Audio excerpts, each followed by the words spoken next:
Hey everybody, this is Cameron, the writer and filmmaker behind Queen of Hearts, the Twin Peaks fan film, and I am so happy to be talking to somebody who I haven't really been talking to like in months. It seems like since I've seen you. This is Madison. She is not only the producer of Queen of Hearts, she's also playing Annie.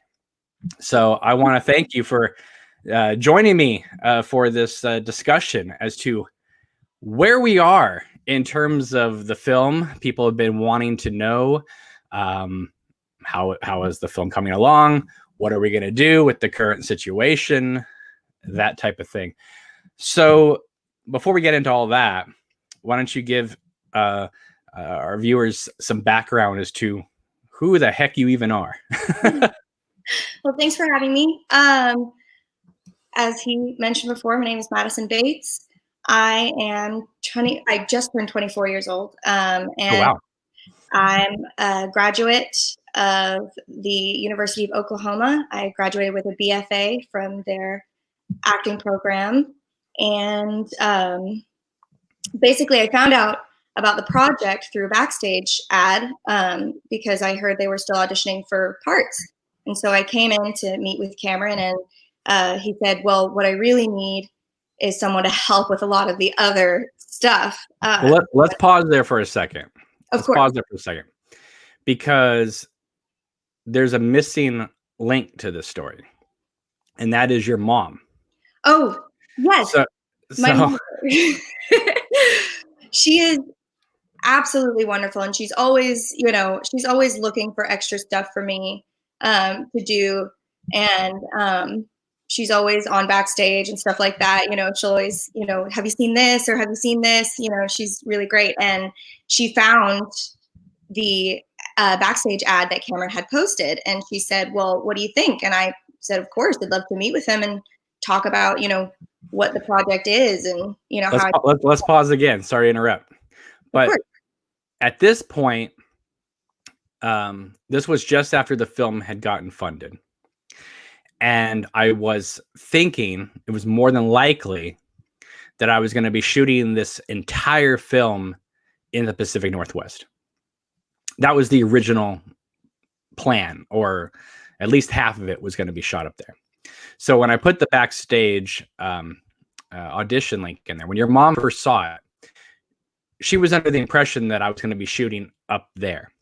Oh, I see. And then the project obviously didn't end up getting shot mostly up there. We did shoot up there, but it ended up being shot more where we are. Mm-hmm. And so she was thinking that you had missed out on this opportunity because I wasn't shooting in the Pacific Northwest. But then it turned out that you actually moved to my neck of the woods. And so when she found out that I was still looking to get the film made because it was taking so long to get off the ground, it was like perfect serendipity. So she reached out to me and said, hey, my daughter actually lives in your area. And I was obviously still needing actors. So I was like, that sounds great. Send her my way. So then she contacted you, and then you contacted me, and then we met. And that's coincidence too. I mean, yeah. So but at this point, the character of Annie was already cast. So when you came in, you weren't quite sure what you were coming in for in terms of acting. It was just kind of like a role, hypothetical role. Yeah. So go ahead. I'm sorry to interrupt. I came in, I talked to him, and he said, what I really need is help with the production side and, costumes and, location scouting and, props, literally all of that other stuff that is so important and really is the bulk of making a film like this in the first place. And I was lucky enough to have experience with that in my training at University of Oklahoma. And so I said, I can absolutely help with whatever you need. And I want to make it very clear because people who've been following this project for a while know, well, they don't know all the details, but they know that there's been a lot of ups and downs with it. Absolutely. And at this point, when I met you, you were probably the fourth person I had talked to about helping me from a production point of view. Yeah. For a variety of reasons, it just didn't work out with them. Mm-hmm. And I got to say, and I've told this to you before, but I just want to make it very, very clear to everybody watching. If you hadn't said that you were going to try, and if you hadn't started coming through, I probably would have just canceled the whole project, because at that point it had been a year and some change. Mm-hmm. And as much as I loved the project, I also was tired of doing so much work and getting nowhere with it. So the fact that you not only were interested in helping from the angle, but you started delivering, that's what gave me the confidence. Oh, this could happen. And you saying, okay, I got this done. What else do you need? That it was almost like Cooper Winnemerle's chess. You were kind of like, I make a move, you made a move, and then all of a sudden things just started getting checked off the list. And as I've said before on here, we took a project that was literally going nowhere because it was impossible to find a cast. It was impossible to find a crew. And we pulled this together in 3 months or so, 3.5 months. And we still didn't have a crew. I mean, we had people that helped us here and there, but for the most part, it was you and me, like, doing everything. You were helping with locations, you were helping with costumes, you were helping with hair, you were, basically pressing green screens. You were helping me move furniture up and around, and it's just everything you did went above and beyond anything that I thought I was ever going to get. I really did think originally when I was going to do this project, I thought we would have, maybe not a full film crew, but maybe about 6 or 7 people to kind of come together and help out where it's needed. And we did get that when we were shooting in with scenes with people, like people would help out and this and that. But for the most part, a lot of it was either you and me doing Annie stuff, or you and me behind the scenes doing a lot of the other story stuff that you weren't acting in. And it just it's amazing that the two of us were able to pull this off. But I want to make it very clear that I never, ever, ever would have been able to pull this off entirely just by myself. Without you, none of Queen of Hearts would have gotten filmed. Well, thank you for saying that. I mean, honestly, what I've been saying throughout this whole process, and Cameron knows this obviously, but for the viewers as well, you can't do something like this without help. It is a collaborative effort. You have to have people that are willing to actually put in the time and put in the work and treat it like it's their own as well, or you're not going to get anywhere. So that's really just how I view working on a project in the first place. And several of the people who we ended up casting were also that way. They were amazing help, and they really jumped in and helped us get it done. But we got it all done in such a short amount of time because we were all working together. You can't do something like that alone. So I think you weren't even a Twin Peaks fan when you came onto this project. So one thing that I want people to know is, Madison, she watched the whole series before she read the script so that she would have proper context. Right there, that's a lot of devotion, because a lot of people that were flirting with the idea of getting involved with the film didn't do that. So. Well, my parents were big fans of Twin Peaks, and they were really excited about it as well.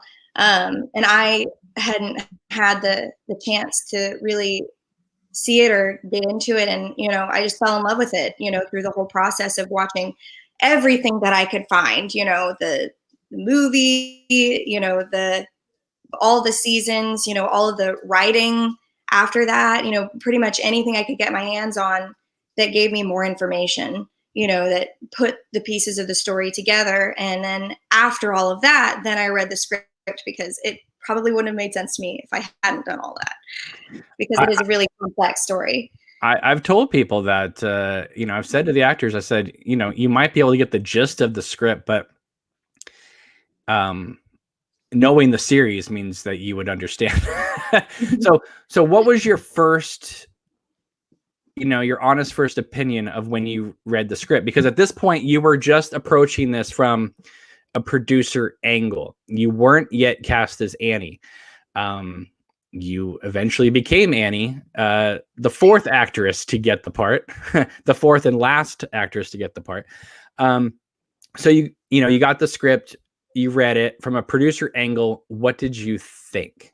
Because obviously all the viewers have not read the script. So, well, being completely candid, from a producer angle, my first thought was, wow, this is a lot of places and a lot of different times, and it was great how it all came together. Absolutely. I loved the script. I loved, from an actor's point of view, it's very different because you're just thinking about the story, and I loved the story, but from a production standpoint, it was very complex. There were a lot of components, a lot of different locations, and, it all came together wonderfully. And really, my first thought when I first started reading the script was, okay, how are we going to get all this done? Where are we going to find all this? How are we going to make sure that it's the best quality possible? And really, we did. We did. we got the actors, we got the costumes, we got the locations, we got everything. We did. The only thing we didn't plan for was a worldwide pandemic. We did not factor that into our equation. No, it didn't. Now, yeah. Well, let me ask you this, because, like I said, you were the fourth Annie, but you were also the fourth person that I had talked to about getting involved from a production angle, because I figured I needed a real partner to get this film off the ground. It was just too big for me to just do it alone. Mm-hmm. Why do you think, obviously, I mean, people have their own reasons in that, this and that, but why do you think the previous three jumped ship? Do you think that, because while there are a lot of components to the film, there's also a lot of locations that are used again and again and again. Like, we just keep coming back to. No, I'm not saying that I read it and thought it was. No. I think it was just more of it's going to be something that you have to commit your time to and make a priority. And I think that might be why some of the other people didn't, work out, is because they didn't decide to make it a priority. I think what it really comes down to is that because for legality reasons, it's called a fan film. I think a lot of people don't take it seriously. You and I, in even casting this film, no, even though I had a few people already cast, when you came on, we really, ramped it up, because obviously we knew the film was going to happen. Yeah. Do you remember that infamous, it's actually on the channel, the infamous casting call we did in Monterey where nobody showed up? Yes, I remember that. Nobody showed up. It was, to call it an embarrassing day is an understatement. Well, I wouldn't say it was embarrassing. I think it was definitely discouraging. Yeah. Well, it was embarrassing in terms of you're proud of, what you're working on, and you just don't understand why other people don't want to hop on this train, especially in this area where we live in a very actor rich area. There's a lot of people around here that act. But one of the problems I kept running into, and I think you did too, was this idea. Now, the people we got in the film, I don't think had this issue, but in terms of talking with others, trying to get them involved with the film, was this idea of the fan film is not a legitimate thing to pour your talent into, even though there's a lot of plays and things that they have no problem spending 3 or 4 months of their life doing that would be considered maybe frivolous. I don't know. You know what I mean? Well, But you and I like knew that while it was called a fan film, you and I knew we're not doing that. And I think everyone who's seen the pictures and the trailer, they can see that you and I did not sit down and go, okay, we're going to make this like cute little Twin Peaks fan film. No, we made something legit. And I think that even though it's still not done and still not complete, I think that we can be very, very proud that we took it as seriously as we did, because I think it shows everybody how much of ourselves we poured into it. And more than that, I think that, well, when you say people looked at it and they didn't think it was worth pouring their time into because it was called a fan film, I say that's a shame, because it doesn't really matter how grand something seems when you have no idea what it really is. If you see the story, and unfortunately a lot of people that ended up not committing, they didn't really take the time to get to know what the project was. And so it's really a shame, because when you put in as much effort as you can and you do make something a priority, whether it's a fan film or a short film or whatever, I think that's when really, really great work happens. And, it becomes more than that, because you're putting in that effort and putting in that time, and you actually see the vision of it too, which is really important. I smile when I think about this, but through a connection I had, you were able to negotiate with people, and people can see this in the trailer, so it's not really a spoiler. Mm-hmm. We got a freaking hospital. We did. We got a lot of really good, solid locations. We didn't just get like this little offshoot place over here. We got a hospital. We got rooms. We got hallways. And the hospital could not have been more happy to have us there. They completely left us alone. They were just so encouraging and happy to have us there. They were wonderful. And I can only say how thankful I am that we wrapped out that location, because there's no way in hell we would ever be getting back in there after this pandemic.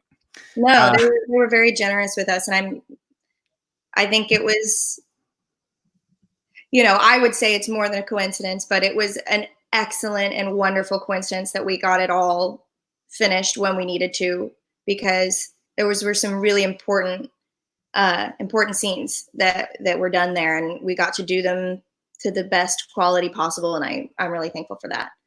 Me too, because there's no way we could recreate a hospital room in a bedroom. So exactly. So all right, so you came on as a producer, and we got everything together, and first things first was, okay, we're gonna start making the schedule. Mm-hmm. We're gonna get everything set up. Because of people's schedules, we primarily shot this on weekends. Yes. Now, if we were able to, pay everybody incredibly well and all that, we could have just shot this all in like, a month or so and been done. But we couldn't. So we ended up just taking those days and shooting it on weekends, which ended up stretching our schedule out to like 4 months, like 4.5 months, all the way from we did a little bit in September, but we started primarily in October. In October, yes. And we went all the way until literally the pandemic told us to stop. Yes. We had 8 days left of shooting out of, I think it was 42 days mm-hmm. of production. We had 8 days. 44, I think. 44. Okay. Mm-hmm. So we shot 36 out of 44 days. Which is like, you get down to that point and you have so little left to do. It's just like, oh, it's so frustrating, but it's incredibly frustrating because it's not just scenes. There were also a lot of pickup shots we needed to get sound, sound. Well, that's after. That's during the. That's after, yes, but that involves people coming in. That involves, right, traveling, because after you do a film, you put assembly cut together, then you have to have actors come back to re-record lines and that type of thing. And right now, travel is restricted and all that. And we saved, I don't want to get into the specifics, but we saved some of the biggest stuff for the last week because we figured, well, a lot of us will have that time off and we can kind of do that. Obviously, we didn't know this pandemic thing was going to happen. Otherwise, we would have shot all that stuff earlier. Absolutely. And we had some locations that I spent like 3 months booking. And in one day, it's not that they're gone. One of them in particular is saying, we're going to hold off until you guys are ready and all that. That's great. But there's one in particular that was so hard to get. And even if we are able to get it, who knows when this pandemic and the restrictions are going to be lifted. There are actors, because we were supposed to be done with the actors by March. Mm-hmm. So, other people, they have lives or they're moving or, whatever. And, you can't stop life from happening. So who knows what's going to happen for these final days of shooting. I'm hoping for the best. We do have a backup plan. I talked with Maddie about this earlier. We do have a backup plan. If worse comes to worse, we will be able to complete it in some form. Won't be my favorite form, but it will be some form that actually will bring it together.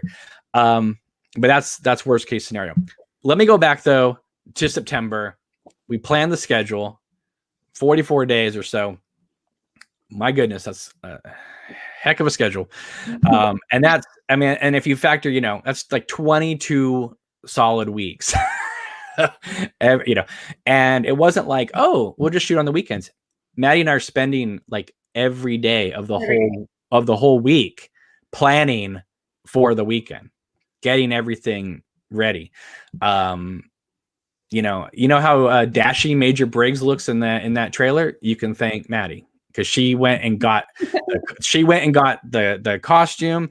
Well, actually, it's not really a costume; it's an actual jacket and hat and all that stuff, and the shirt. And she put all. She scrutinized Major Briggs' collar and got all the correct patches and everything. I did his hair. I shaved his head. You did. You shaved the actor's head, and it looks fantastic.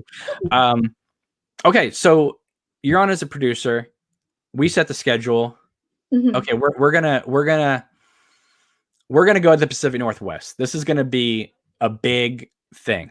Now, yeah. I had already been to the Pacific Northwest about 6 months earlier with a previous Annie. This was Annie number 2. Annie number 2. We went to the Pacific Northwest. You guys have probably seen the teaser scene of Annie in the woods at Jack Rabbit's palace. And then she quit the film because she realized it was going to take a long time to shoot and she'd rather do other things and whatever, cut her hair and go do pilot season. I get it, but whatever. So I was left without an Annie. Then I found another Annie at okay, well, you'd probably be good. She seemed like she was interested in doing the part. Then, so you and I are going up to the Pacific Northwest with Annie number 3. And we're going to get a bunch of stuff shot up there.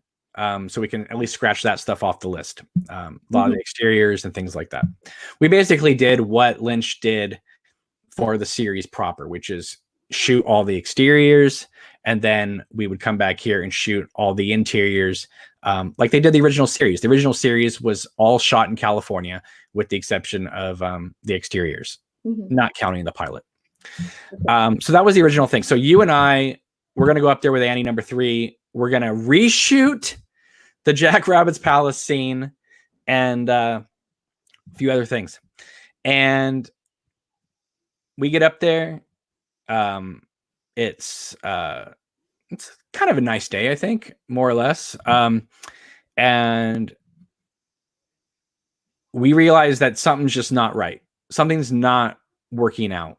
And we can get into specifics later, all that. But I'm just saying, like, you and I kind of had a feeling.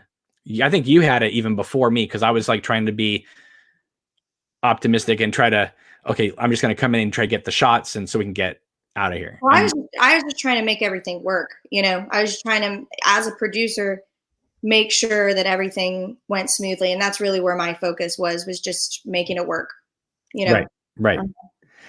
So you're seeing the scene shot before your eyes. Mm-hmm. What is your initial reaction? Now, people have seen this teaser scene on the channel, so they kind of know what the shots are, what kind of the shots are. And basically the idea is we're just going to go out there and recreate what I'd already had shot, just with this other actress. Mm-hmm. I mean, it wasn't really so much my reaction to the scene as much as, a lot of other factors, I don't want to get into it, because no. But what I'm saying though is, like, I'm trying to get to how do you become Annie? Okay. Well, okay. So I'm watching this scene be shot, and it's going well, and but then things start stopping, and we're not. Long story short, the scene isn't getting shot. We're not moving forward with filming, and we only have a set amount of time to get this done and get it done right, and so it's not happening. And so we basically say, well, what can we do? What can we do to make sure, because we can't come back here. We can't come back to this location ever after this. We have to make sure that no matter what happens moving forward, we have what we need. Also, this scene is the first scene we're shooting for this new version of the film. Yes. This is going to set the template for all scenes moving forward. Are we going to get this right? Or are we going to half-ass this and just get something that's going to kind of work and then get out of there? You and I elected for, we're going to do this right. Absolutely. We want to make sure that we get it done, and get it done in a reasonable time, the only time that we have. And we're not going to give up on the location. We're not going to give up on the fact that we were able to be there, because not only is it just an amazing location, but it kind of sets the tone for the entire scene, because we're there. You can feel it, you can feel being there, and that's so important. And I remember your face. You were walking along, and I just said, look that way, and you turned and looked, and there it was, and your face just like dropped, and you like ran up to Jack Rabbit's palace and was just like staring at it. And I was so surprised. I just, I thought there was going to be some grand reveal in the forest or something, and I looked to my right, and I'm like, holy crap, there it is. There it is. And it was crazy to be able to see in person,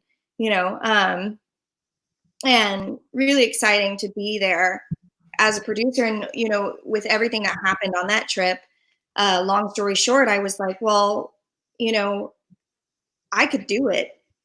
I have the training. I know the story. I know the part, and we got to make sure that we get this, because it is so important. So I said, you know what, why don't we just go and film it with me as well? Well, hang on a sec. So basically, though, we went up there to shoot the scene. We left 2.5 hours into it with only half the scene shot. The idea was the actor was not feeling it, needed some time. And so we thought, well, maybe we'll come back and reshoot the second half. If worse comes to worse, we would have shot it around here because there's plenty of woods, but it just wouldn't have the same feeling. But what I'm saying though is, we needed to at least get that first half done. But then it just there wasn't it just wasn't jiving. There wasn't real connection to the material with us. And I was really, I was like really, perplexed, I guess is the word, because this was Annie number 3. The second time I'm with an actor in the Pacific Northwest at this location. The previous one quit the film. This one wasn't working out. And I'm thinking, oh my God, we just spent the whole summer getting this thing off the ground, getting it ready, And now when the camera is turned on, it's just not working. It's just not coming together. And I was kind of speechless because I thought it was going to work, based off the actor's enthusiasm for it and all that. Absolutely. But we were just kind of getting feelings and little things here and there. It wasn't going to work out. So I was just really perplexed about the whole thing. And I think it's pretty strange because I don't remember. I think was it you that said, "Hey, let's go. If we're, we can, let's." Well, it was kind of both. You had said, would you be up for doing that? And I said, yes, absolutely. Because I want this film to get done just as much. And I want it to get done well, the way originally planned, the way we had been working for months and months and months. We want to see that come to life and come to light. And so I said, absolutely, let's do it. And so we went down there and we got it done in about, what was it? 2.5 hours? 2.5 hours. We got the whole scene. Yeah. And it's a lot of shots, and a lot of different takes and all that.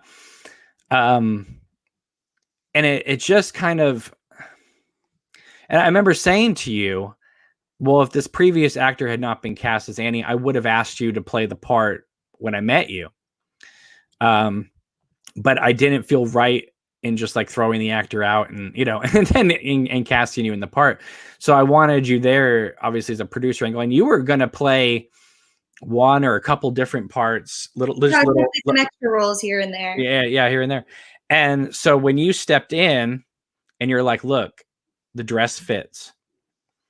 I know how to do the makeup, So it's difficult makeup to do. Right.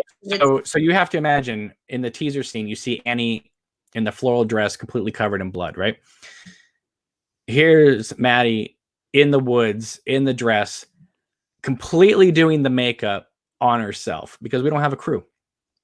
Yeah, basically balanced I'm in the forest and there's no I've got this tiny little mirror in one hand and I'm trying to get it done on the other hand on myself and it was insane trying to get that done in the forest and then put yourself in the headspace to go and act in that scene and film that scene. Well, let's talk about one comical thing was you put the makeup on the wrong side. I did because I had been practicing to do it on someone else. So when I first tried to do it on me, I did it on the wrong side. Right. Because then she had to clean her face off entirely in the woods and then reapply the blood to the other side. We did it. We did do it. And then, but here's the thing, you were coming at this film from a production angle and now within 2 hours and us kind of walking around North Bend, like, what are we going to do? Because this isn't working out. Mm-hmm. We came all the way up here. What are we going to shoot? This is ridiculous. And then you were like, okay, we can do this. I'll step into it. Now you're jumping in as Annie, but you're not giving up, the production angle of it. And I remember that first scene, you were just like, I remember we came back and you were like, I hope it came out good because I really had zero time to prep for it, but I think that kind of helps the scene because it is a scene of urgency. It is. And it kind of has that feel of bewilderment, you know, in a lot of different ways without saying too much. Right. So people have seen, obviously, the teaser scene, as I've said before. Why don't you explain to people how hard that scene is to shoot? It is pretty difficult. I mean, you can look at someone else doing it and you can go, I can do that. It's a completely other thing to actually do it, because we're in the forest, you know, maybe the shoes are too big, you know, maybe, you know, you're trying to get the makeup to not work or to work. You don't want, like, you're trying to make sure that, you know, your hair isn't sticking like all over your face, you know, the whole time. And at the same time, because this is my production side, this is the brain that goes, okay, how are we going to make this look good? And then you have to step away from that as an actress and really just step into the part and not worry about that and become the character. So it was a lot to take in, you know, in the span of 2 hours, to just go, okay, well, I'm just going to go into the completely other side of my brain and, you know, just do the best that I can, really. And it was still a lot of fun to shoot. It was a lot of fun to do, but it was very difficult. It was one of those things where it is difficult, it is exhausting, and, you know, it's a matter of you push through it and you do it to the best of your ability and you get it done. So the scene that people have seen, Annie, she stands up in the woods. She sees Jack Rabbit's palace. She runs towards Jack Rabbit's palace, and then she falls to the ground. She's needing the dirt, right? She needs to have the dirt on her, so that if she gets taken by the lodge, she can come back to the space that she, you know, Exactly. at least, Yeah. right?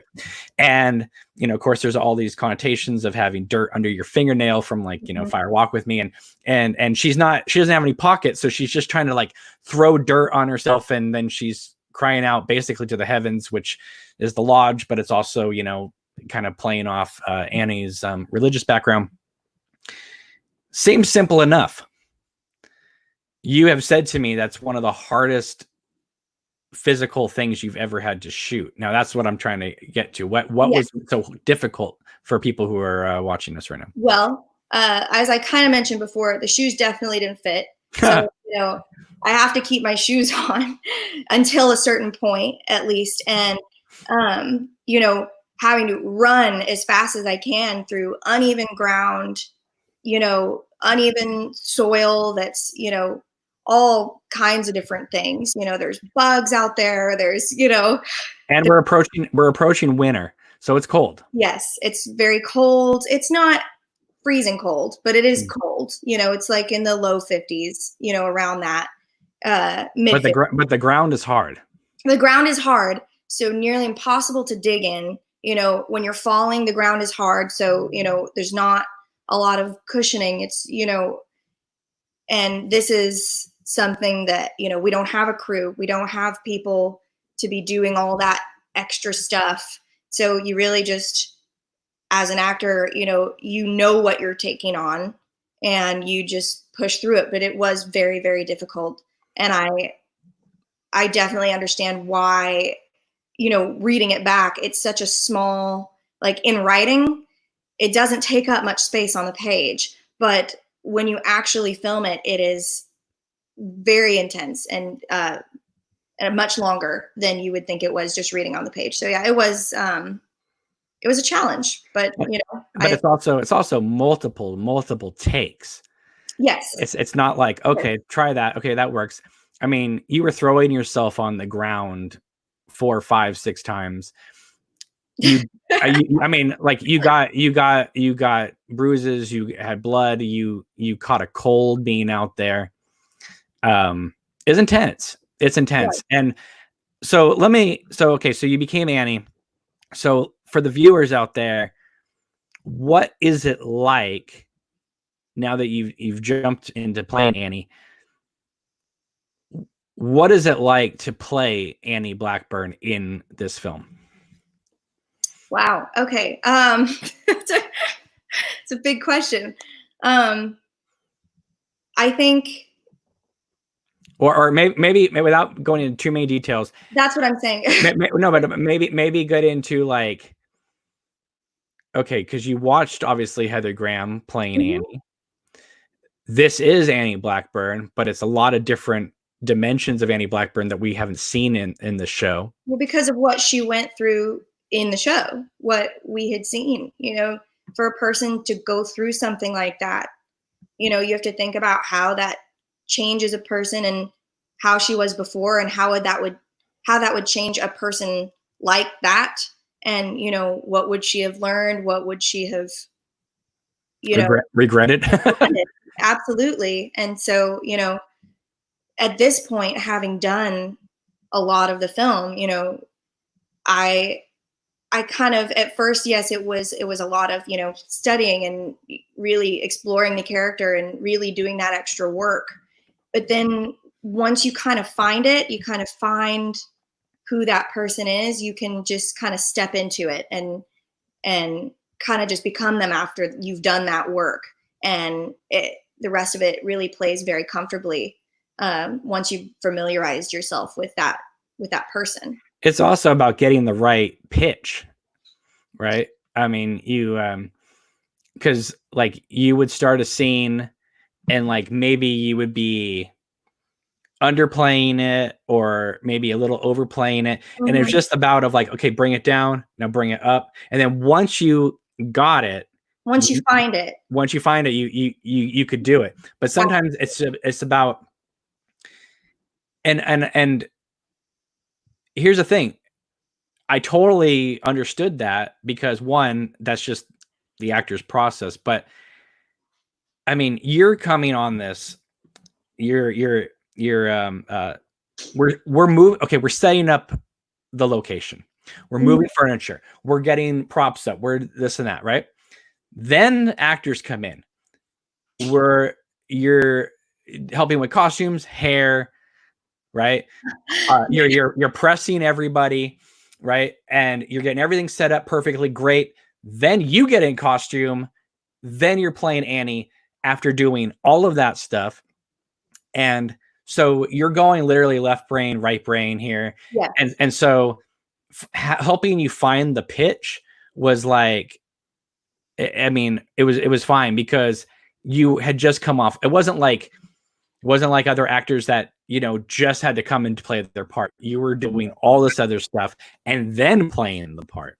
Was there ever, and then staying afterward to, break it down? Sure everybody else was done and break the, set down and, make sure everything was back, the way we had found it and, all that good stuff.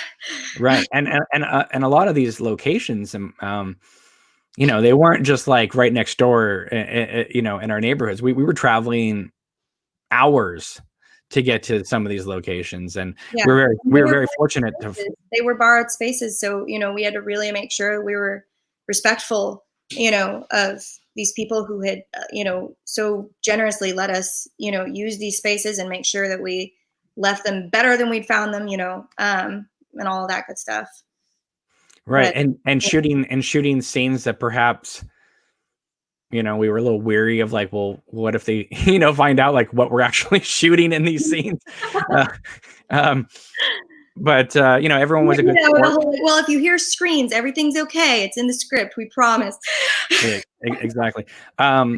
And a lot of these people had no idea what Twin Peaks was. I mean, they thought they just acted like we were a bunch of crazy kids, coming in and doing this silly little project. And that's great because that totally worked to our advantage. But I cannot commend you enough for not only doing like all the stuff behind the scenes, but then, I mean, stepping in and playing Annie, because as I've said to you earlier on this video, without you coming on from a production angle, Queen of Hearts wouldn't have probably been made. All right. I'll be honest with you. But without you able to play Annie as well, we would have been screwed. If we were up in the Pacific Northwest, it wasn't working. And let's say you looked nothing like Annie. We basically would have just had to cancel the film right there. And how depressing that would have been. It would have been horrible. It would have been horrible, which is why being stuck with 8 days left of the filming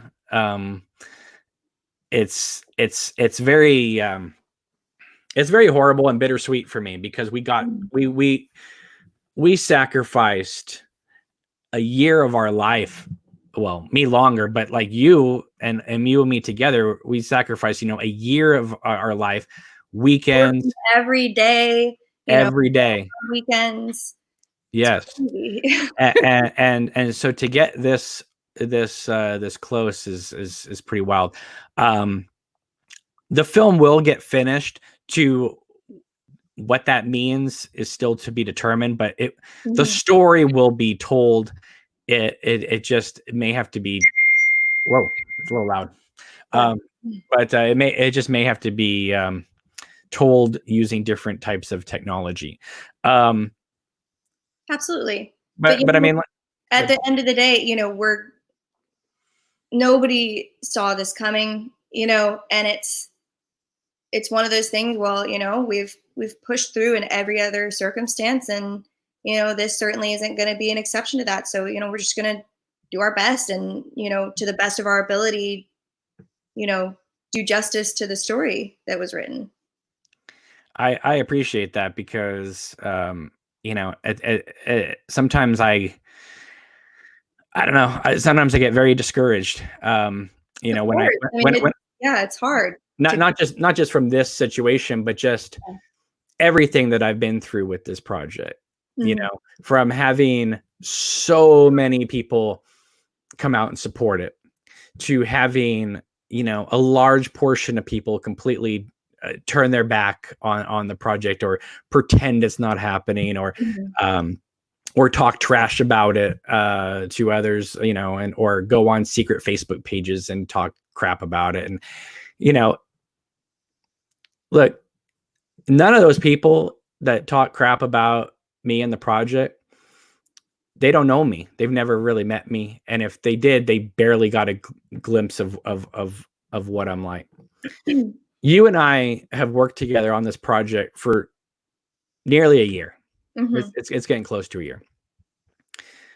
I've worked closer with you than I think anybody else I've ever had in my life on a creative project. Constant communication. How are we going to do this? What are we going to do? This and that.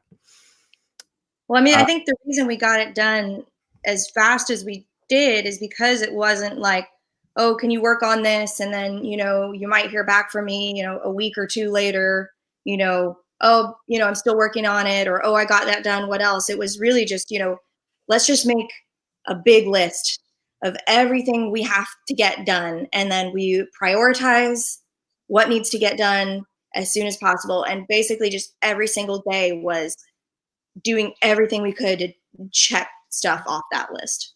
And right. Don't stop. You just keep working at it. You don't go, oh, okay, I did a few things today, I'm done. It's like, no, what you it was more than that. Your sister was sewing things. Your mom was finding us costumes. Absolutely. You were finding costumes. I was finding costumes. We were all, you were dealing with car dealerships at one point to try to get us, period specific cars, yes. Which didn't work out in our favor, and that's fine. That's fine. I mean, with a company like that, they specialize in, cars like that. They have so many people coming to them, with offers, that it's like, when we're going to exchange, putting your name out there, it's more difficult because their name is already out there. So, negotiate. Yeah, but that's not my issue. My issue was that they said they would work with us, and then when they threw out when they didn't really work with right us. When they threw out a number, it was very little different. There were very little taken off of that number than what they had discussed with us. And they were so much. Yeah, and the hoops we were going to have to jump to get the cars back to them. It wasn't going to be worth it.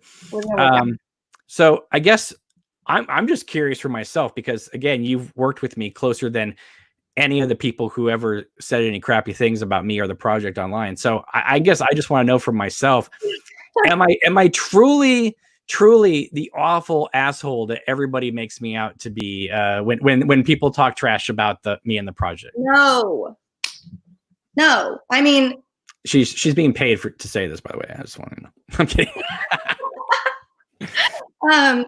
No, I mean, everybody has different styles and people that they like to work with, but some of the things that were said were just not only out of line, but untrue and far-fetched. And it's really baffling to me to see what horrible and false, crazy things people will say when, they're upset or they just want to destroy something for whatever reason or another. And so they make things up and they spread lies and they spread rumors and and it's sad to see the effect that had on the film, because you never want something as stupid as that to get in the way of telling a story, of telling a really good story. Now, this film was always meant to just be a labor of love.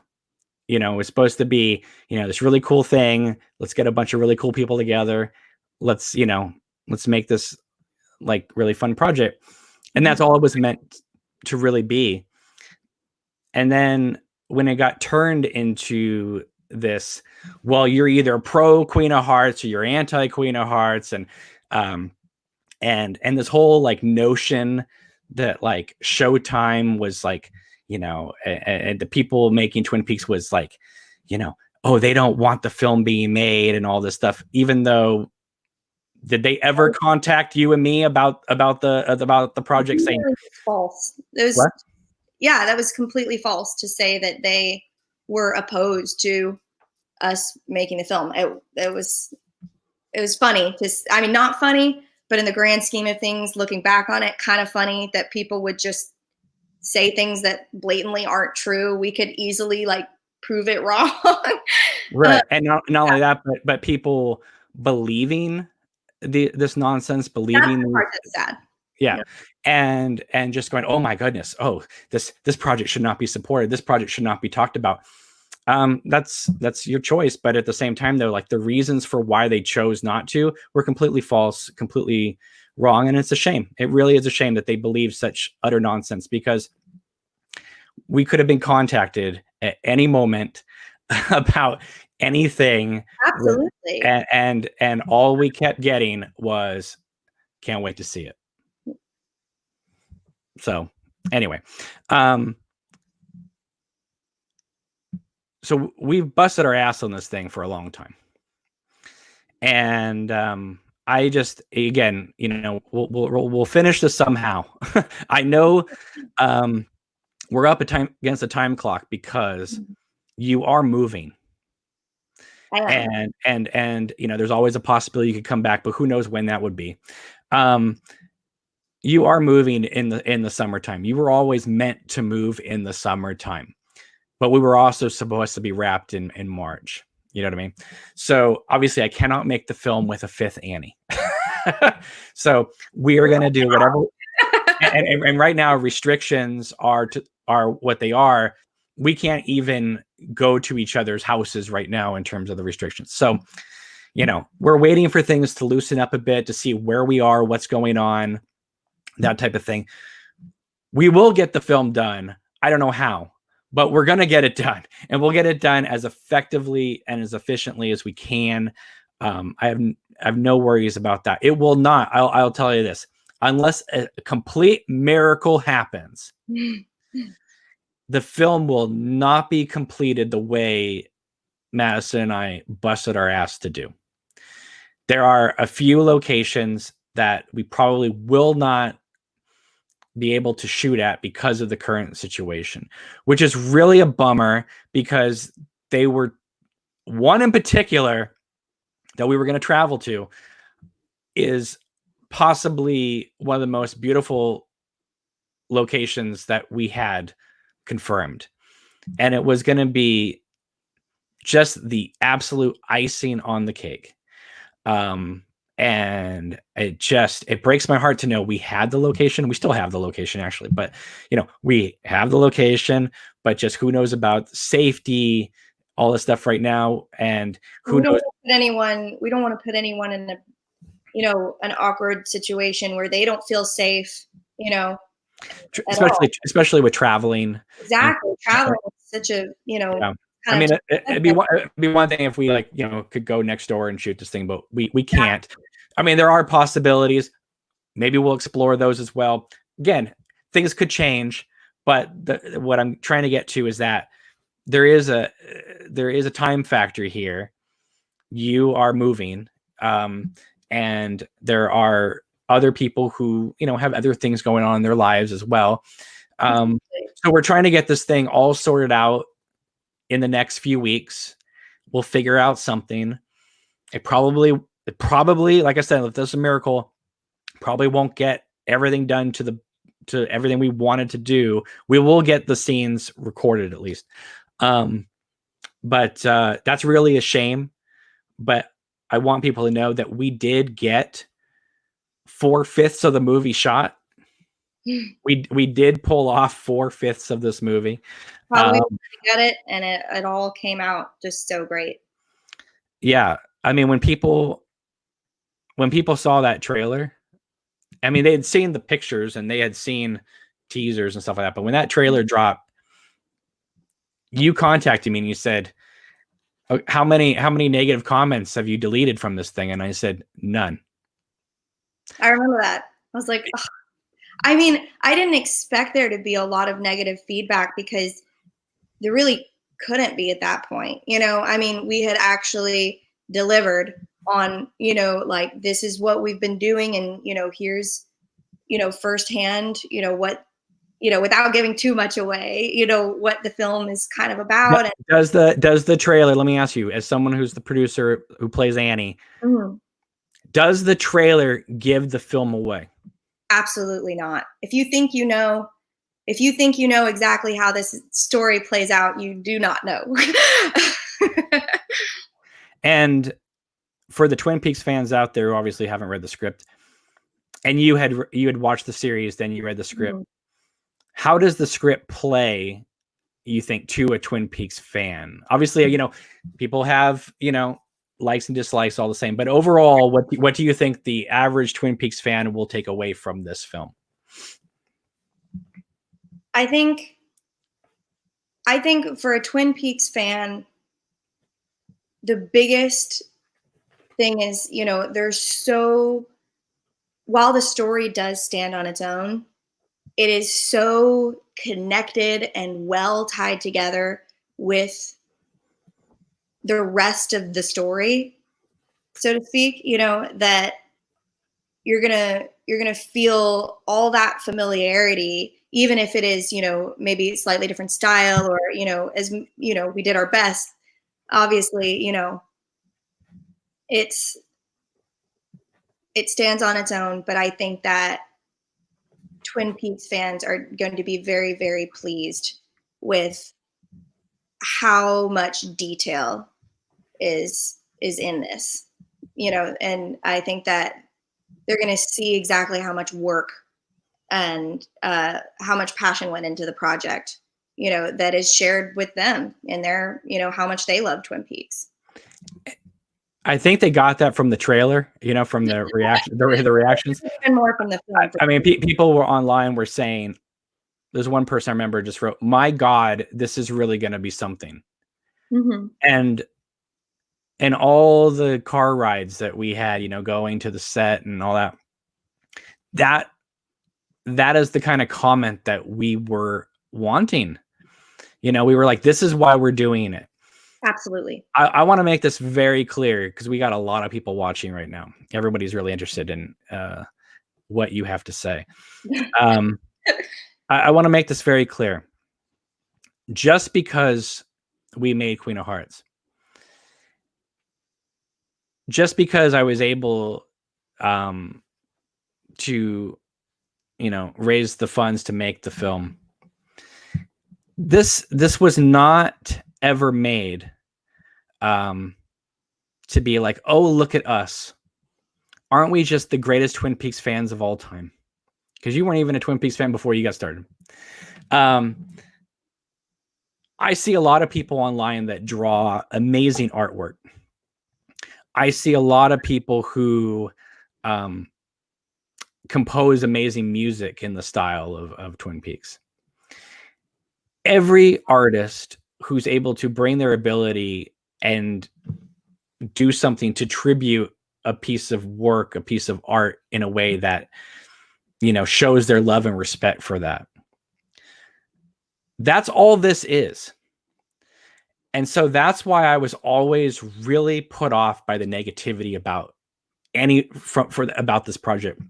This wasn't about oh well, Cameron just wants to make, you know, this version of Twin Peaks.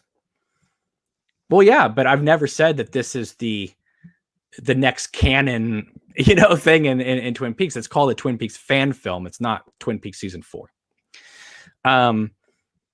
And you know, I one of the arguments I kept saying is like, hey, you know what? You support these people's artwork. You support these people's music. You support, you know, this thing over here. People make, you know, costumes all the time. You know, all I'm doing is taking my talents and doing what they're doing. The difference is what I want to do takes more people. It takes more time, right? Yes, you can spend all day or a week making this amazing painting, and that's wonderful. And I congratulate with you, and I love it. I love that kind of stuff. But you and I spent 2 years. You and I spent a year together making this film. That's a hell of a lot of time to spend on something that is deemed a fan film. But it wasn't because, oh, we just love Twin Peaks and we just want to do this. We wanted to tell this story because we love these characters. We love this story. We wanted to tell this in a way that was because sometimes Annie and the whole Wyndham Merle and Caroline storyline gets kind of dismissed by fans. You know, like, oh, Annie, you know, she just came in because Audrey and Cooper couldn't get together. And oh, Wyndham and Caroline, they're just this frivolous backstory. We took these characters and we said, we have a lot of passion. We have a lot of love and heart for this stuff. Let's tell it in a way that shows people how much we love it. And maybe by extension, they'll jump on our train. Yeah. You know? And I just want to make it clear that like this film was always about just doing what everybody else is doing, except it just was going to take more time, more commitment, more people involved. More people, definitely. Definitely more people. And you know, I'm just I'm very proud of what we've accomplished so far. I think that it was exhausting. It was I mean, there was one time, I don't want to get into the specifics about what we were shooting. We shot 4 days straight. It was probably the longest weekend. And every single one of those days was between 8 to 14 hours. And then the next day came and we did another 8 to 14 hours. And the next day came another 8 to 14 hours. And that's not even counting the drive. Yeah, I was going to say it's like more like 12 to 14 hours. Because there wasn't a single day that we didn't have to spend that extra time, like you said, driving there, gathering props, you know, all of that extra stuff. Sometimes it was a 2-hour round trip to get to the location. I'm amazed we got as far as we did so far. Hopefully we'll be able to get over the finish line the way we always envisioned it. Keep your fingers crossed, everybody. It's I mean, this film was a labor of love. It was a crazy idea I had. Like, hey, wouldn't it be fun? Because season 3 had just ended, and I was still wanting to stay in the mood. And I'm like, hey, you know what? I've always had this like crazy idea to tell this story, and people were all in the Twin Peaks spirit and wanted to support it. And I think a lot of people assumed after all the troubles I had with people and the hostility that I started receiving. I think a lot of people were surprised that I didn't quit before I met you. But, you know, when people saw you in the pictures and then in the trailer, I was getting messages from people, emails from people saying, you know what, maybe all that hardship you went through was worth it, because if I had been able to go with any of these other people prior to meeting you, you and other people in the film wouldn't have been in the film. Exactly. And that's what I was going to say. It's not just me, but other people, other actors, other locations that we ended up getting, that ended up just, you know, being so much better and bringing so much more to the film that, you know, we wouldn't have gotten if it hadn't worked out the way it did. Right. And I remember our first meeting at a Starbucks, and I remember saying to you, because of all the hoopla that had happened online, and I hated saying this to you, and I hated saying this to the actors and stuff, because we should not have ever been put in this situation. Not in terms of what's going on right now, but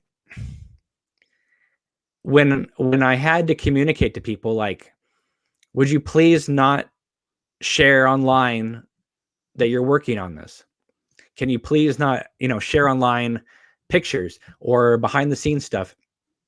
Because we have a few trolls online that are trying to destroy this project, that are trying to tear this project apart, for no other reason but the delight of seeing it get ripped apart. And so, you know, I mean, your mom and your family and stuff like that. But like, when you posted that trailer and you said to your friends online, hey guys, this is what I've been working on for the last year. sorry I haven't been able to tell you about it.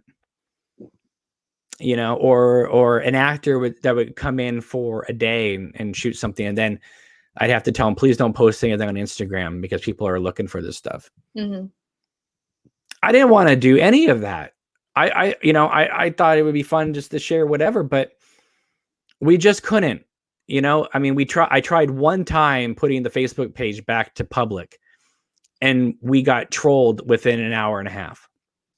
And just horribly uncalled for things to say to a person. These people would write things that I don't even feel comfortable repeating, just because, you know, just so much animosity coming from these people for nothing, over something that is, as Cameron said, a labor of love. There's no negativity on our end, you know, of what we're putting out there. So it was, you know, it was really just confusing. Yeah, because, you know, before I met you, you know, like I said, like I had, you know, other people involved, and people jumped ship, and then to read online, you know, just horrible things that people were saying, like, this film will never get made. You know, Cameron is a terrible person. Showtime and David Lynch, you know, they want this stopped. You know, this is infringing on everybody's copyright, and that was some of the nice things that they were saying. That was the nicest. Yeah, that was the less antagonistic. I mean, that was pretty antagonistic, but what made it worse, Madison, was seeing the comments, because so many of those commenters were people that I knew or were affiliated with websites I knew, and seeing them throw me under the bus just so that they looked a little bit better to some a-hole on a private Facebook page, it really kind of makes you question humanity. Right? Well, I would say it shows you who, it shows you who your friends are, and you kind of come out of it seeing who's genuine. No, I agree. And you are truly one of the most genuine people I ever met. Your entire family. I got to meet a lot of them at breakfast up in the Pacific Northwest. We actually went and looked at pumpkins. Hunting for pumpkins up there. Your entire family have been nothing but wonderful, not only to myself, but this entire project. You believed in this project. Your family, I mean, I know they didn't read the script, but they believed in the project. They believed in you. I really have to say, I have so much to thank, for my family being so supportive of this, for my husband being so supportive of this. It's really just been, it really helped me to put my faith in a story like this, having so much support from them. And it did really make a big difference to me. So I do have to publicly thank them, because they were just wonderful through this whole thing. And if it wasn't for them, you wouldn't have ever been involved anyway. Exactly. Your mom, probably one of the film's biggest cheerleaders before she contacted me and was just like, my daughter just moved to where you are, and she doesn't have very much to do right now. And I was like, okay, cool. And then when you were like, I know I probably said this earlier, but you were like, well, what do you need help with? And I said, okay, this is, and I sent you just a few things just to kind of see what we could do. And I think you had those done within a day or so. And you were like, okay, what else do we have to do? I was like, oh my God, this could actually happen. And then it was like, we're on an airplane and we're going to the Pacific Northwest and we're going to shoot this stuff. And we're traveling here and there and everywhere, getting actors over here. And it's just unbelievable the amount of work that when I first started on the project, it was daunting. I will have to say, just because of how much went into it, how much needed to get done when I was the only helper. It wasn't like there wasn't a team, where we could all, it was a big group of people to work together. It was, Cameron's doing what he can, but you have your job, you have your kid, you have your family. And so it's, it's well, what let's do to help get this stuff done. So let's pause right there. This was not a lack of trying. Of course. This wasn't like you and I saying, you know what we're going to do? It'd be really fun. Let's just make this entire film just you and me. And let's not have any crew. And let's have you play you play the lead role. We looked far and wide for people to help out. Why don't we just briefly mention oh no. No. But we did go to a local like film class for people who wanted to do filmmaking. We put it out there that we were looking for interns and people to help out, maybe not every day, but for certain things. A lot of people signed on to help, and we never heard back from a lot of them. Some of them kind of started to help, but they didn't really. It was almost a ridiculous lack of effort, and so you have to try to give that much lack of effort. It's really just we ended up not ever hearing from these people because they realized that it was work. It was a commitment. It was extra time that you're going to have to put into, and a lot of people just didn't want to put in that extra work. How many of them ever showed up? 0. How many of now it'd be one thing if you sent out, now I know you got frustrated because you would send out a lot of emails and then they wouldn't respond back, but sometimes we would get texts from people or messages from people saying, I'll be there tonight. Absolutely. They said I'll be there, and they never showed up. And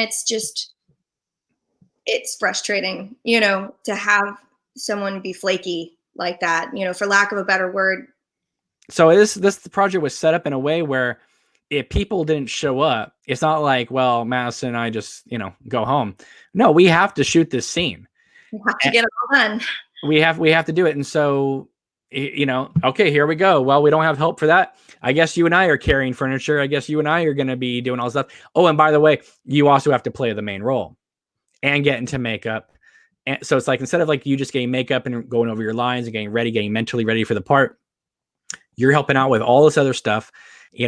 I'm, having to sometimes like go, okay, what scene are we shooting right now? Because, it was just, we'd have to go and prep everything. And prepping everything, doing everyone's hair, doing everyone's makeup, and then doing my own hair and my own makeup, and then putting myself in a headspace to do the role. It's all pretty, which is not easy. It was a challenge, but I like challenges like that. So I just went for it. Well, okay. A few more questions before we wrap this up. When you first heard about the film, when you first got involved, it always said fan film on it. And I know that, while the film got pushed back in terms of people saying, well, it's fan film, why get involved? I mean, we were talking with actors on one of the last locations we were on before we had to halt production that told us that, they were talking with other actor friends and they said that they were working on this and they would get the response back like, well, that's a fan film, it's, whatever. And like, we would put postings out there for local actors and they'd be like, it's a fan film. I'm not real. So I guess what I'm saying. Also, people who had never done, like people who hadn't, it's not like, oh, they're busy doing these big projects, in LA or for these big production companies. These are people who are trying to get their acting career started. And we said, well, here's an opportunity. And it was, it's disappointing to see people turn their noses up at a really great opportunity, that they don't even know, they haven't even fully given it a chance just because, someone says, oh, well, it's a fan film, it's disappointing. So one of the arguments I would always say is, well, you could do a local production and it could be great. Mm-hmm. But if you do, let's say 4 or 5 productions of that, you're looking at maybe 2,000, 2,500 people seeing that. That's what, this film would get on the first day of, of being online. So more people would see you in this. And this would actually open up some more doors for you. And I got to say, we got actors that, believed in that. And so, the actors we got, I'm very happy we got. Absolutely. The actors that ended up being in this film were wonderful. They stuck with the project, through all of the ups and downs, even after we got it cast, they brought all their effort and they really committed to it. And I have to commend them because they just did a really, really great job. And the actor playing Caroline, mm-hmm. She doesn't live anywhere near us. She's down in the Los Angeles area. And so she had to commute for months to shoot this. And I cannot thank her. And Jessie, her makeup hairstylist. That was the one person you did not have to do the hair for. Yes. And Jessie was wonderful, great help on so many aspects of it. But I mean, let's see, October, and she wrapped, I think, towards the end of January. So minus December, because we didn't shoot too much in December. Mm-hmm. I mean, she commuted about 3 months from LA. I mean, on and off, she didn't shoot every weekend, but still, though, it was the equivalent of 3 months. She had to keep the hairstyle, and I have to just commend her because, I mean, it's one thing to live locally and get involved with the film is a whole other thing to come up from LA all the time. But she like you really believed in the film really believed in it. She's a wild, wonderful a person, and her Caroline Earl is probably going to be the defining way people look at that character once it's all put together. I mean, people right away when they saw that trailer, they were just like, whoa, she just kind of pops her head out the door and is already yelling at Cooper. So I have to just thank her for taking all that time and believing in the project. And definitely. I mean, we've had so many ups and downs with the project just since you started working on it. Mm-hmm. But we managed to get through it all, except for this last part. We'll get there. But we got up to the last week of shooting, so like I said, 4/5 of the film have been shot. Yes. Unfortunately, some of the big scenes have not been shot yet. Yes. We will figure that out. But we're almost there. And I seriously want to thank everybody watching right now, because if it wasn't for them continuing to support the project and believe in the project, I mean, we have seen people all the time on the Facebook page, or they see the trailers and things like that. So much love and positivity, unlike other people who have said negative things about it without even seeing anything or knowing me or whatever. It's just what's amazing to me is that this project is over 2 years old now. Nobody still has any idea really what the film is about, except for Caroline, Wyndham, Cooper, and Annie are in it. But the people who believed in this project, and they never have stopped. And they've always been encouraging. And if it wasn't for you guys, I probably would have quit before I met Madison, because I went through some rough times and, with my family and stuff like that. I didn't know if this project was ever going to come together. And if this was just some silly, hey, wouldn't it be cool if we just like told this little story of Annie? If it was that kind of fan film, I wouldn't have bothered. I would have, at a certain point, I would have been like, you know what? It's just, this is too much work. It's too hard. And I would have just said, I wipe my hands of this. I'm done. I can't do, I tried. But you believed in this film. You read the script and you're like, we can do this. We can totally do this. And we did. And I mean, as someone who plays Annie as well as producing the film, this isn't a project that you just go, it's just a cute little fan film. Like, this is a major piece of work that we've been working on. And if this was just some throwaway piece of entertainment, I do not think that you or anybody else would have gotten involved on the level that you guys got involved, because something like that, frivolous, never would have demanded your attention or your time commitment. So I guess my last question to you would be, what was it about the project, besides it being an opportunity and all this, what was it about the story, the way, the characters or whatever, that you believed wholeheartedly that this would be worth whatever time it took to get it made?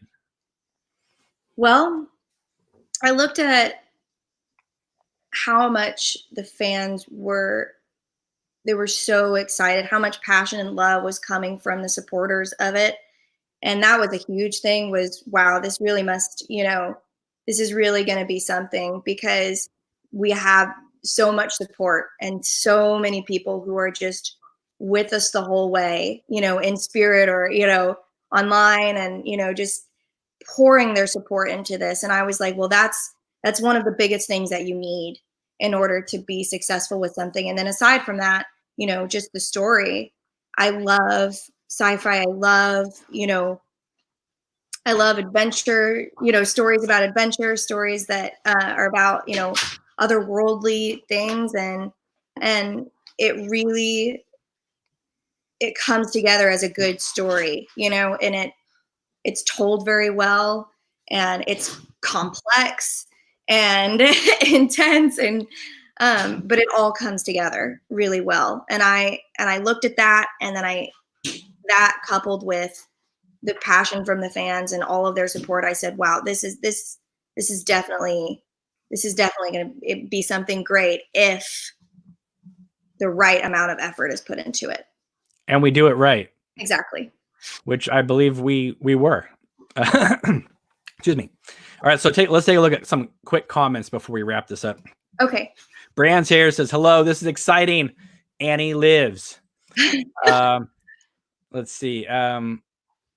Professor Tickles says, Texas fan here. Boo Sooners.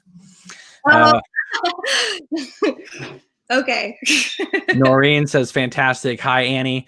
Thomas says, wow, Bob. Wow. Nikki is here, says, hi. Marcus, thumbs up. Daniel says, I think you got lucky finding her. Absolutely. Professor Tickles, nothing can stop an idea whose time has come. Twin Peaks was such an idea. That's why you all succeeded. It was your time. Brand says it went from Save Annie to Annie Saves. Daniel says, bless her parents. Absolutely. Exploding Nightmare says she's the perfect embodiment of a person who says why not instead of why. Linda says this is coming at a time when we all need something to believe in. Thank you so much for your dedication. Let's see. Carl's here. Oh wow, how is Annie? Very nice, obviously. And he follows it up with amazing. You worked so hard.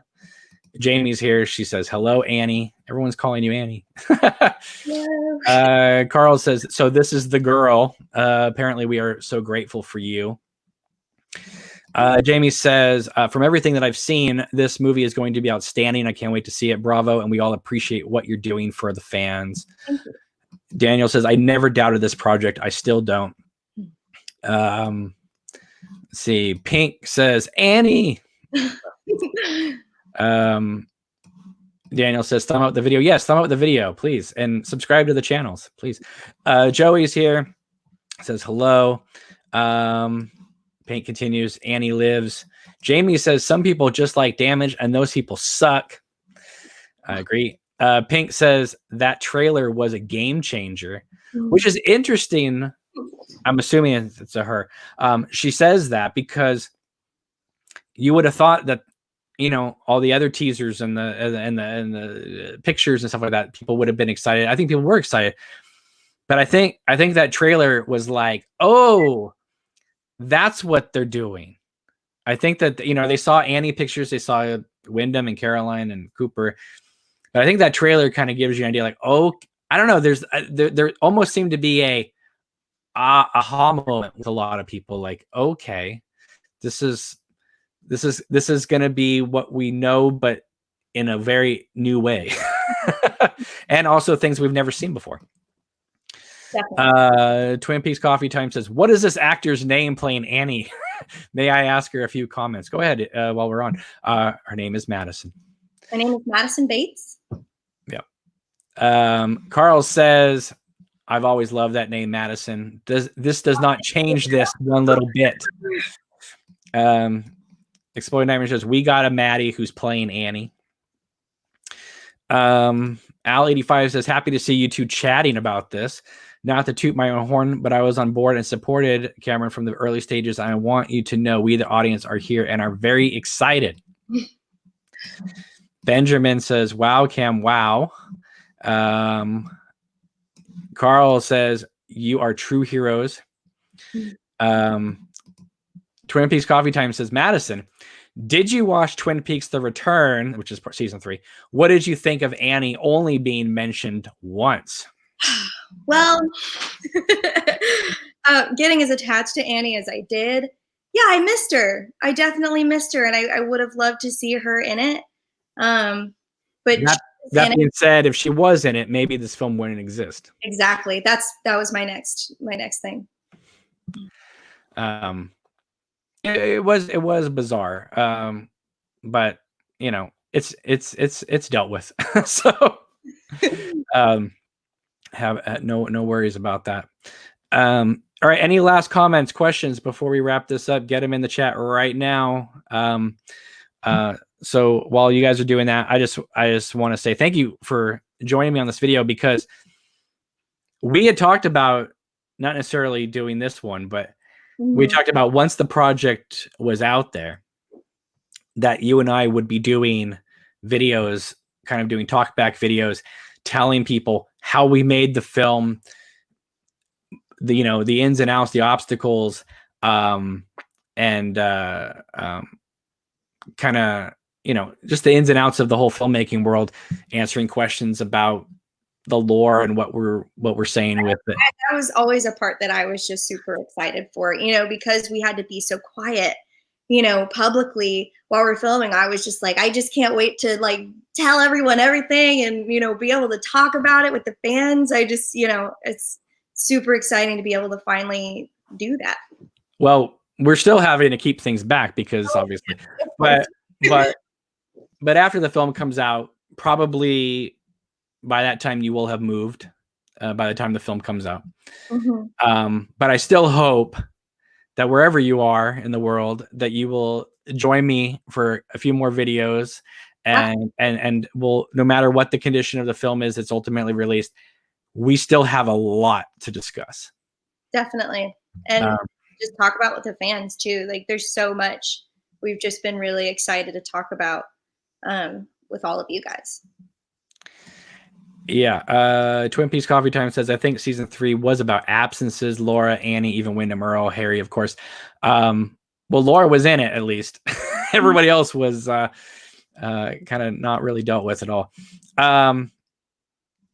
Daduda says, what do you think about Twin Peaks? What's your favorite aspect of it, besides the fact that you have lived in that area, or near that area before? Yes. So besides that, because I did, I had been to the falls before I had even known about Twin Peaks, and I had seen a lot of those locations. So it was so cool watching the show and watching the movies and, like recognizing a lot of those places. And it was really cool and made it even more exciting to work on the film. I think my favorite aspect of Twin Peaks is definitely, this is kind of obvious, but the lodges. I think it's just such an odd, but and surreal, but intriguing concept, and it just pulls you in. You start watching the show, and it just completely pulls you in, and you're like entranced in the whole story. And I just love that about it. So I'm going to ask you something that not many people can answer in this world. You are, I played a role as well in this, but we did, we constructed the Black Lodge. We did. We got it. And it was a lot of work.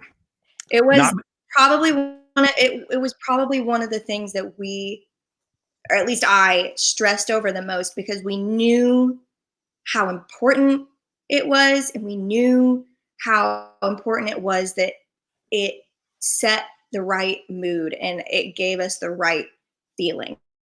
And so that was one of the things that was always on the back of my mind while I was doing the list of things that we were trying to get done. It was always like, okay, so the lodge, how are we going to do the lodge, with limited funds and limited resources, but how are we going to make it? Because when we drew up the first blueprint, the blueprint, production costs of it, to do the Black Lodge, like for real, you know what I mean, was going to cost about $15,000, and that's even being generous. That is. And obviously we didn't have the funds to do that. However, for other aspects of the film, we had to be with the budget. We couldn't spend $15,000 of the entire budget just building the Black Lodge. However, the main aspect was the curtains, the floor, obviously, And this, I mean, it's not giving anything away about the lodge because it's in the trailer with your amazing scream ending that trailer. She told me, she said, you know, me screaming is on my resume. And I had never heard it before until that first take. And everyone was like, wow. And that wasn't even the best one you did. But I mean, that was truly incredible. But what I love is when you see the trailer and you see the lodge for, you know, a second, those curtains, the floor, everything looks so on point. You in the Miss Twin Peaks dress. Again, not trying to toot our horn, but look, it took a lot of work to get to that part. Definitely. But we did it. And it was always about, look, people will forgive a lot of crap if we get the lodge right. I mean, I'm just so happy that, you know, that we did get it, you know, because not only to watch it back, but to be playing the role in those scenes for all of the actors involved, it was, you know, really important that that atmosphere be there, because it has to capture that feeling that the Black Lodge brings. And it's just so important. And so I'm really, really thankful that we got it done the right way. and that was a 14-hour day. Definitely. Yeah. I would say it was a little longer than that, including, you know, breaking down of the set and, you know, getting everything together afterwards. But yeah, we were only supposed to be there, I think, 10 hours. Mm-hmm. We were there longer than 14. So luckily they gave me the keys to lock up, so they didn't know how long we were actually there. Yeah. Carl says, I loved your singing. Oh, thank you so much. I it was only a little bit, but thank you. Yes. The trailer opens up with you singing a line from Sycamore Trees, and it just completely creeps me out, which is exactly the point. Denise the Disease says, came in late, but hi, Madison, R. Annie. What a treat. Hi. Carl says, the lodges, I couldn't agree more. Twin Peaks Coffee Time says, Cameron, this is hush hush, but I heard from some fans you guys entered the real Black Lodge. It sure seemed like that at times on this project. We can't tell. So, you know, it's a secret. Exactly. Jerry says, did you enjoy Twin Peaks from the beginning, or was there a particular episode that hooked you in? The first episode, as you know, it is a very melodramatic episode from the right at the beginning. And that definitely drew me in and caught me. But I think once it took me until halfway through the second episode that I was in it. Like, I was hooked. I wanted, you know, I literally spent my days just watching like episode after episode the entire day. And by the third episode, it was not hard to just completely binge watch the entire show. But you were binging it because you wanted to read the script to see if this was something you wanted to do. Absolutely. But you didn't. But you had to watch the whole series first in order to figure that out. So you watched the 3 seasons in like 2 weeks or something like that. Yeah, it was like a week and a half. I got through that all and Fire Walk with Me. Right. Let's see. Denise Dean says you're a scream queen too. That's cool. Joel says, I guess, have you seen every episode of Twin Peaks? Yes. Yes. You have seen every episode, and you've seen the movie a couple times, and you've seen every episode probably multiple times. Yeah, and I bought you the whole box set. Yeah. So you now have it entirely. Let's see. Daniel says the Black Lodge is something I'm really looking forward to. I love that this seems to be in the weird Twin Peaks vein. Yeah, I mean, I'll say this: the film is much more character oriented. It's not trying to be David Lynch. And that was something that Maddie and I talked about a lot. It was very important that, look, this has to exist in the Twin Peaks world because we are dealing with characters. Mm-hmm. But Cooper and Wyndham Earl and Caroline, they're not in Twin Peaks. You know, Annie wasn't even really from Twin Peaks.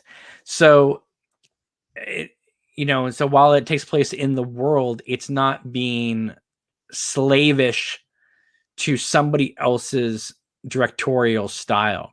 Because you can't copy that. You just can't. It's such, it's so unique and distinctive, and it was more about drawing on that world and putting the audience in that world in his own way. At least I thought so. No, absolutely, because the reason why David Lynch can make these things in his way is because he's David Lynch. Absolutely. Right. And for me or Maddie to say, okay, how would David Lynch shoot this scene? We're going to try and approximate how David Lynch would shoot this scene. This film would have been a failure right from the start. One, we're not him. And two, who the hell knows how he would shoot that scene? I don't know how he would shoot that scene, because there are scenes in season 3. I couldn't have predicted he would have shot the scene that way. So there's no way to approximate that. The only way you can do is do the best you can, tell the story to the best of your ability. We worked really hard, long hours on this thing. I think the trailer shows through. People are, people saw that image of you at the cross, mm-hmm. at the church, and they get it. They understand it. They understand, without it being David Lynchian, I think they understand what this film is without knowing the ups and downs and ins and outs of the story. Mm-hmm. I think they understand the tone of it. It's a film that exists in the world. And it is slavish to one aspect of Twin Peaks, and that is the canon of Twin Peaks. Absolutely. There are things that Maddie and I discussed saying, I don't want to get into specifics, but I remember there's one conversation you and I had where you said,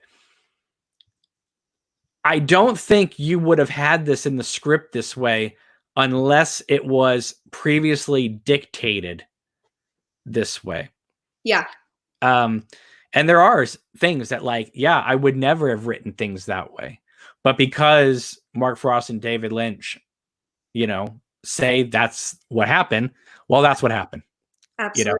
And so our job was to figure out how we could make that a reality to exist within the story we're telling. Mm-hmm.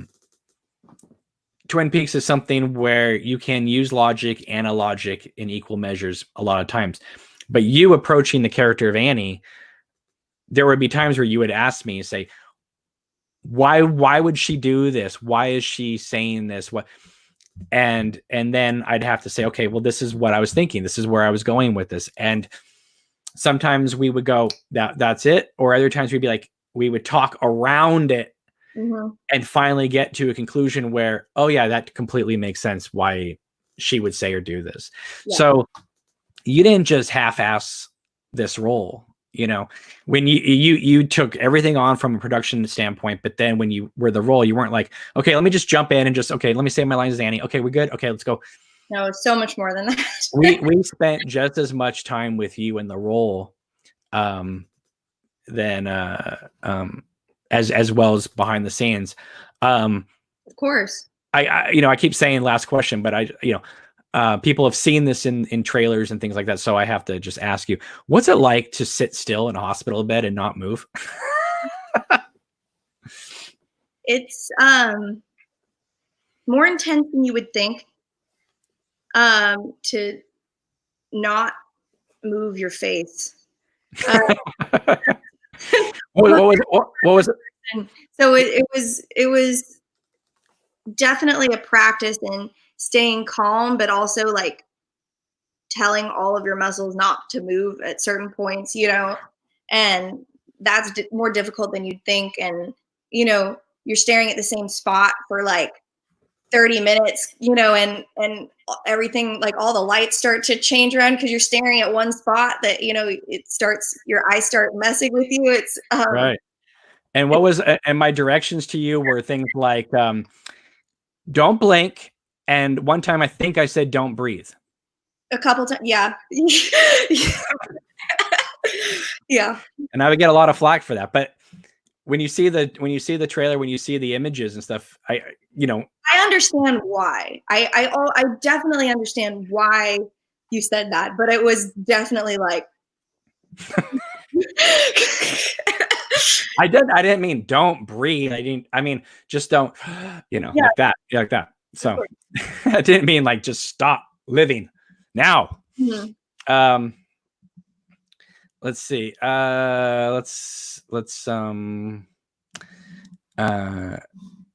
Jamie says, "Aw, Cameron, you're such a generous guy. Sweet of you to get her the box set." Mm-hmm. Well, it was the least I could do. She worked so hard on this thing. Let's see. Daily Ghost says, "Wow, her name is Maddie and she's playing Annie. This is trippy." Right?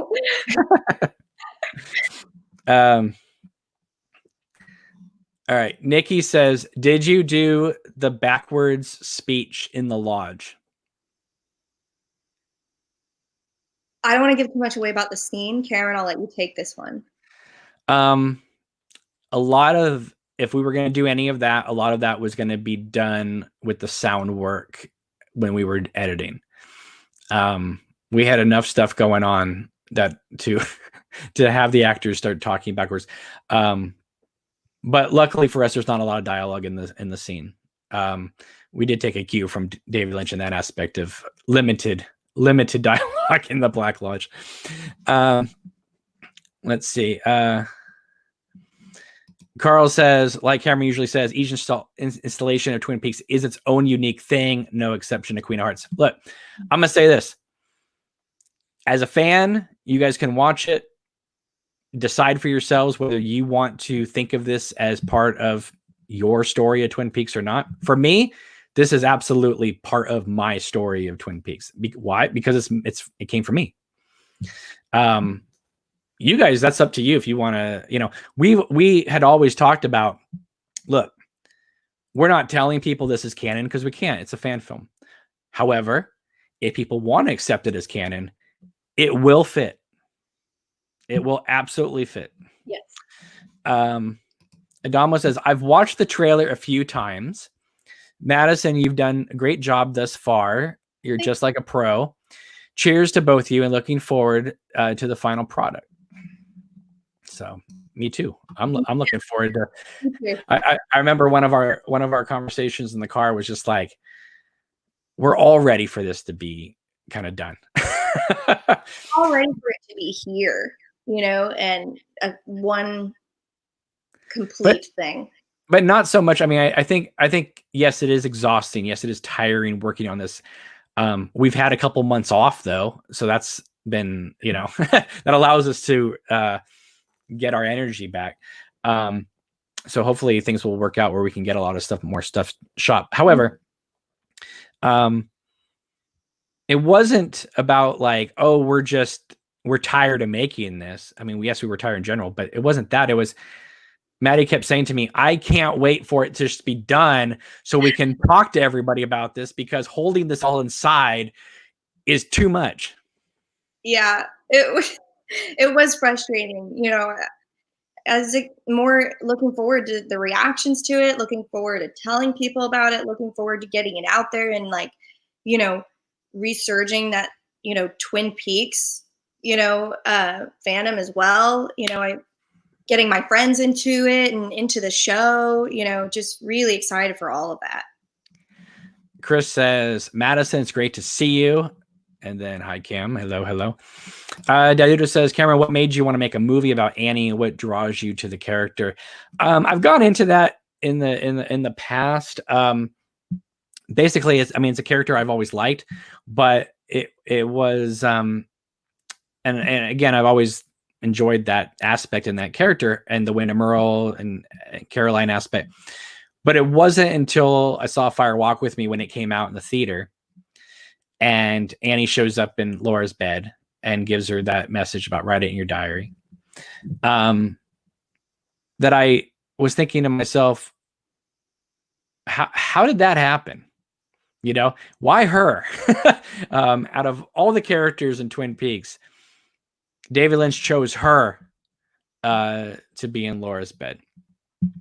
And it just got me thinking about a lot of things, and the ending of Fire Walk With Me with Cooper and Laura in the Black Lodge, and knowing that the doppelganger was out there, and thinking, oh my God, like the world is going to hell out there. The world is going to hell out there. And they're actually stuck in the Black Lodge, you know, hell on earth, basically, or in another dimension. But they're safer in there than they probably are out there. So much so that a woman of faith who, you know, has had her own issues in the past. Like, how bad does it have to be for Annie Blackburn to go give Laura Palmer a message in another time? Like, it has to be horrible out there for someone to be like, I am going to do everything against the laws of the universe to get this message to Laura Palmer. And so I've always found that as a very brave and admirable story to, you know, delve into. So that's kind of like where it, and then of course there's all these other aspects with Wyndham Earl and Cooper and Caroline, all that stuff. So, and it's funny though, is that when the picture started coming out and the trailer dropped, I got a lot of people messaging saying, "Oh my goodness, I didn't know Wyndham Earl and Caroline were going to be in this." And if you go to the, you know, when I first started talking about it, it always said this film deals with Annie, Cooper, Wyndham, and Caroline. But people just, you know, they hooked on to the Save Annie, Annie Lives thing, that all the other characters, like, just, they forgot about everybody else being involved in it. So, all right, wrapping this up, Madison, we got a lot of people watching right now. They all want to hear from you. So why don't you take us out and, you know, let people kind of give people an idea of what they can expect and what, you know, and any last thoughts before, because probably the next time they see you will be after the film is completed. So. Okay. I think that you're definitely going to see the world that you know of Twin Peaks. And I think that there's a lot of really great new information, you know, in this new story that ties in really well with that world. And I think it's going to be really exciting for the audience to watch. And also, you know, just thank you so much for all of your support, because, you know, this is for you. And so I'm just really, really excited for everybody to see it. And anybody who wants to follow you right now, because you're in the process of making your actor page on social media. But right now your Instagram, Maddie.boo. I'm pretty sure. I think so. Yes. That should be what it is.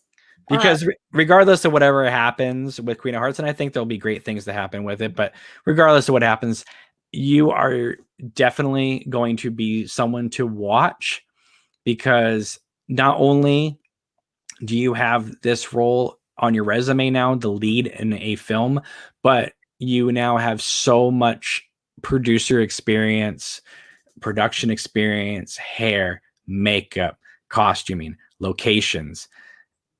The list goes on and on. A lot. I've definitely learned a lot and gotten to do hands-on, you know, I've gotten some hands-on experience that I'm really, really glad that I have now. And yes, that is the correct Instagram name.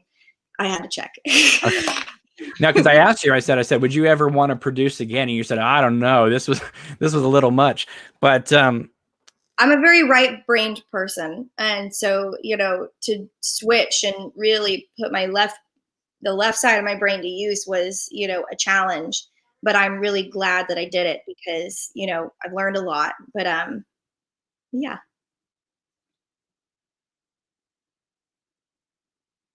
Sorry about that. Just heard that the birds were attacking the garbage out front.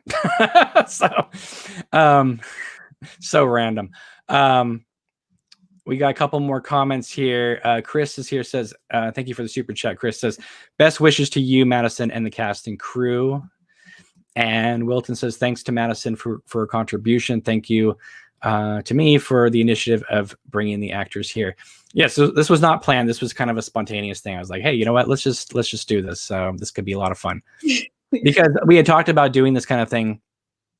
And again, the idea was to do this after the film was completed, but because of the current situation, the film's going to take a little bit longer to get done. But so I wanted to just kind of do an introductory video so you guys could all meet her, because I've had to keep Madison behind the scenes for so long, just always referring to you as the producer.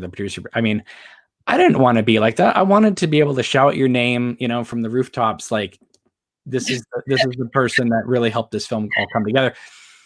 But I didn't want people to troll you, now that the film's almost done. Now that the film's almost done, but hopefully people, don't bother you. But I hope they're nice. Yeah. Well, you deserve it. You absolutely deserve it. And without you, Queen of Hearts probably would have just still stayed a script. Probably wouldn't have gotten made. And it's not so much because I lack the ability to get it made or anything like that. It's just that it's a huge endeavor. I mean, on the script, you may not think it. You may read it and go like, yeah, that's doable. Until you start breaking it down as to how much we needed to get done. One person could not do that. There's a reason why you see 1,000 names at the end credits of a movie. We didn't have 1,000 credits. We had Madison and myself and a few other wonderful people that helped out when they happened to be on set. Like they didn't, people weren't coming, when they weren't on set. If they were on set and they could lend a hand, people did. Okay. That was wonderful. But we didn't have a crew. The only people we had every day was Madison and myself. And yeah, so so every time Cooper and Wynn and Merle are in a scene, Madison's there. And I'm in a lot more of the movie than you would think, hiding behind different props. Yeah, there's a lot of behind the scenes photos that I haven't shown of Madison hiding behind furniture while I was getting a shot and that. And I keep thinking, wouldn't it be funny if just to show that Annie was always there? I'm kidding, but still, it's fun. Joke. Annie's here, says good format. Glad you like StreamYard. Pepper Dan says, thank you guys so much for not backing down. It's awe-inspiring to know people like you exist who believe in creating something while everything seems to have turned against you. Much love. Well, I have to say that once Madison got involved, yes, we had ups and downs. We had people, interns not showing up and things like that. But I would say overall, once we started shooting, a few hiccups here and there, pretty smooth. Mm-hmm. It wasn't all the drama. Was a lot of the drama was before Maddie got involved. All of the filming was ironed out, before everything, because we had so much time before then, ironing out all the details. By the time we finally got to the filming part, it did go pretty smooth because of all of the planning that had gone into it before.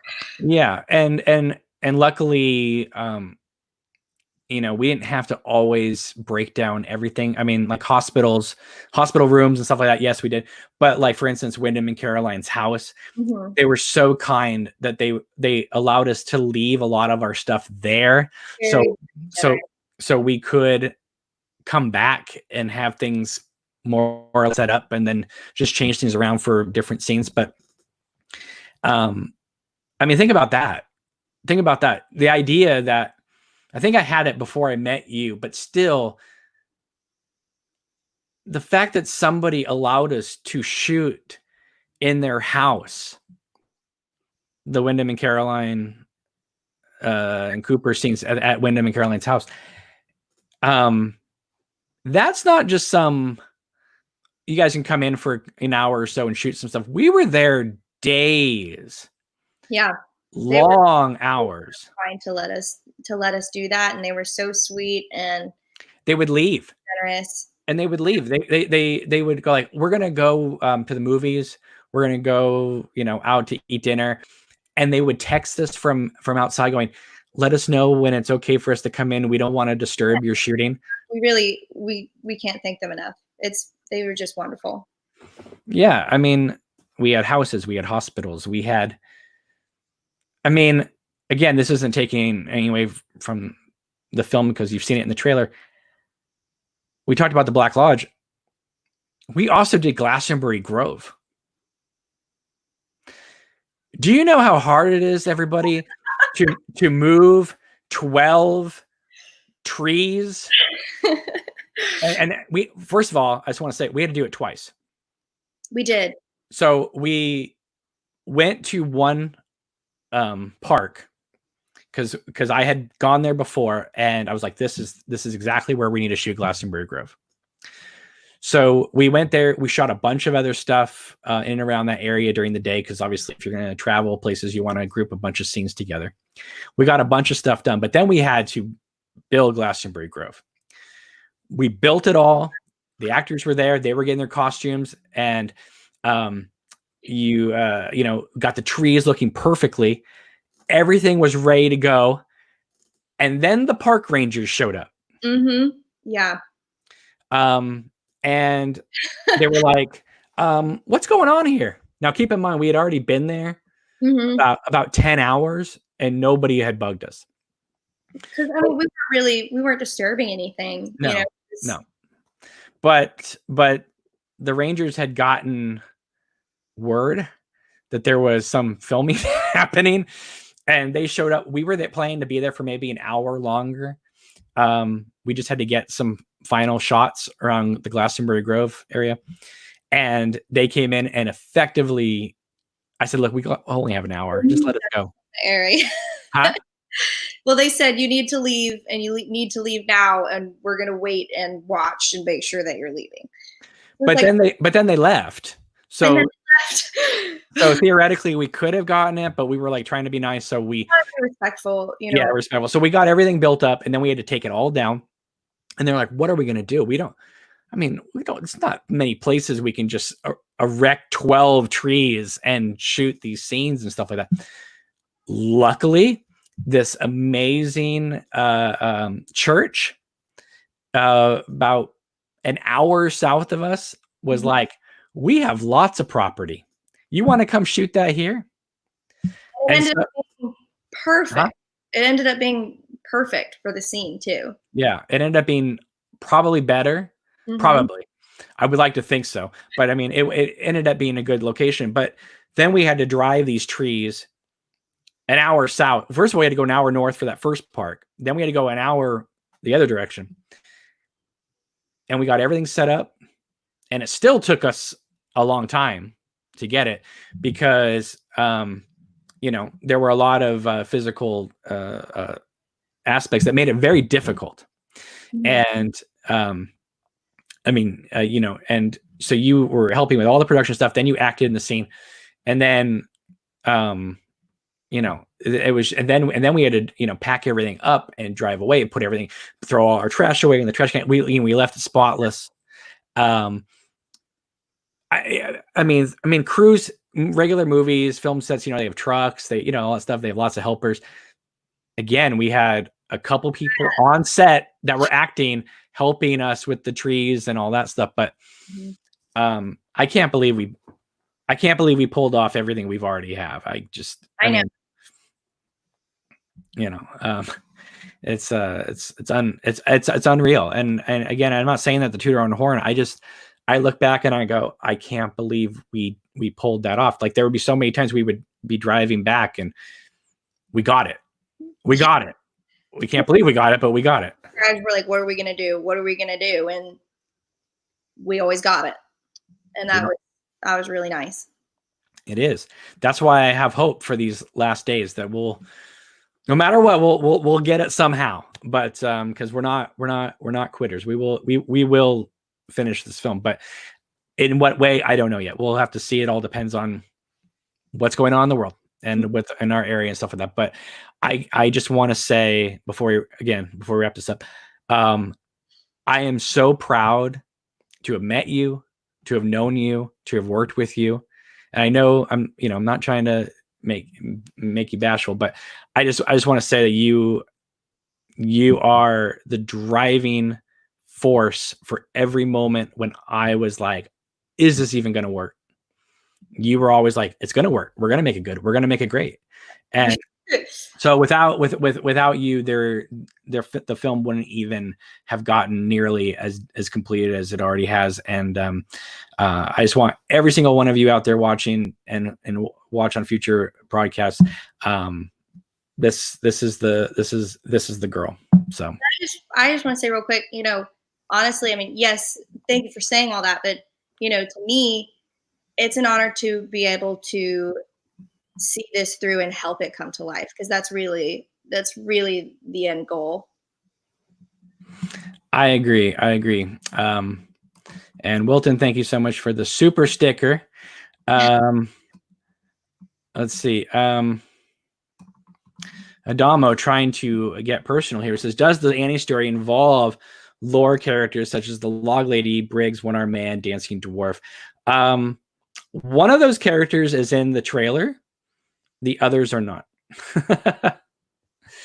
And Chris says, I forgot to tell you, it's my birthday. Well, happy birthday, Chris. Thank you for joining. And Carl taking a page from the John Huston movie Annie. He got Annie. So, all right, Madison, thank you so much for joining me. Thank you for coming on here, because people, I think, are tired of me coming on here going, well, we're making it. I think they wanted to make sure that there were I think people were surprised by the trailer that, wow, there are other people in this movie. It's not just Cameron in a dress, like making this thing. So I think they were like, oh my God, he knows other people. Unbelievable. So I just want to, again, thank you for everything. Thank you for coming on here.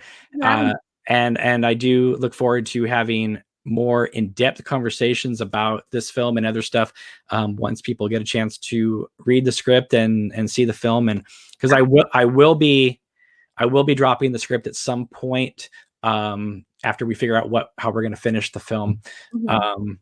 And that'll be later this summer, and then the film will come out, I don't know when, but hopefully sooner than later. But yeah, it's just great to have you here, and it's great to see you. I haven't seen you in 2 months.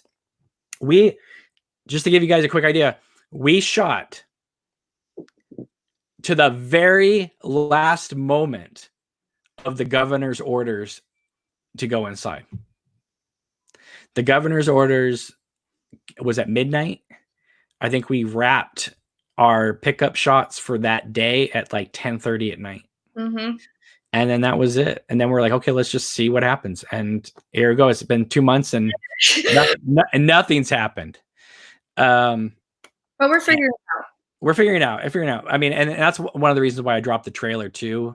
The trailer was always supposed to come out in April, but I dropped it before we even finished filming, because I was like, I want people to know, I want people to see how much hard work we put in this. And I also want the actors who, we still have stuff to film with them. I want people to see, look, what you've done is not in vain. Like this is going to be recognized. People are going to see this, and all your hard work is going to pay off too. So thank you for sticking with us. So, all right. Adamo says, great show. Cheers. So, all right, let's end this. Maddie, thank you again. I really appreciate it. And thank you again for watching. Make sure to give this video a big thumbs up. Subscribe to this channel if you haven't already. And we will see you in the trees. Take it easy. Have a good day, everybody.